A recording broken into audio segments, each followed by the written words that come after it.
அதிமுக கூட்டணியில் பாஜகவுக்கு 27 தொகுதிகள் ஒதுக்கீடு செய்யப்பட்டுள்ளதாக அதிமுக பொதுச் செயலாளர் எடப்பாடி பழனிசாமி தெரிவித்துள்ளார்.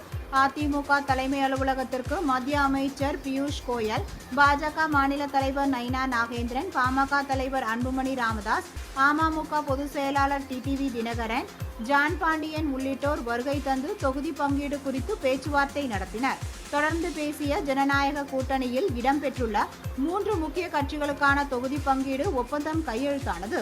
அதன்படி பாஜக 27 தொகுதிகளிலும், பாமக 18 தொகுதிகளிலும், அமமுக 11 தொகுதிகளிலும் போட்டியிட உள்ளதாக அறிவிக்கப்பட்டுள்ளது. இன்றைய தினம் எங்களுடைய கூட்டணி கட்சியுடைய தலைவர்களெல்லாம் அதிமுக தலைமை அலுவலகத்திற்கு வருகிறது. ஒவ்வொரு கட்சிக்கும் எத்தனை தொகுதி என்று பேச்சுவார்த்தை மூலமாக தீர்வு காணப்பட்டு இன்றைக்கு அறிவித்திருக்கிறோம் என்பதை மகிழ்ச்சியுடன் தெரிவித்துக் கொள்கிறேன். இன்றைய இரவுக்குள் பேச்சுவார்த்தை நடந்து கொண்டிருக்கின்றது.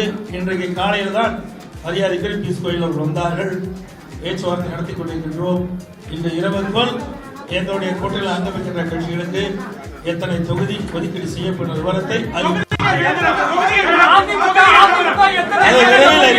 அதாவது ஒரே தொகுதியில் எந்தெந்த தொகுதியில் எத்தனை ஒவ்வொரு கட்சிக்கும் எத்தனை இடங்கள் என்று அறிவிக்கப்பட்டுள்ளது. பிறகு இப்ப பேச்சுவார்த்தை நடத்தி எந்தெந்த கட்சிக்கு எவ்வளவு இடம் ஒதுக்கப்பட்டதோ அந்த இடத்திற்கு தக்கவாறு தொகுதிகள் பேச்சுவார்த்தை மூலமாக தீர்வு காணும். அதிமுக எத்தனை இடங்கள்ல போட்டியிடும் சார்? அதிமுக எத்தனை இடங்கள்ல போட்டியிடும் சார்?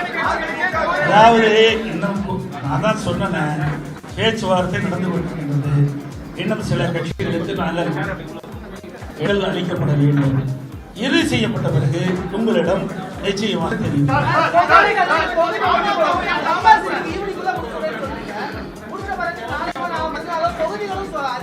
அறிவிப்போம். அறிவிக்கின்ற பொழுது உங்களுக்கு அனைவர்களுக்கும் எந்தெந்த தொகுதியில் எந்தெந்த கட்சி எத்தனை தொகுதி இடம்பெற்று அறிவிக்கப்பட்டுள்ளது, அந்த தொகுதி என்னென்ன என்று விவரங்களை பத்திரிகையாளர்களுக்கு ஊடகங்களுக்கு வழங்கப்படும்.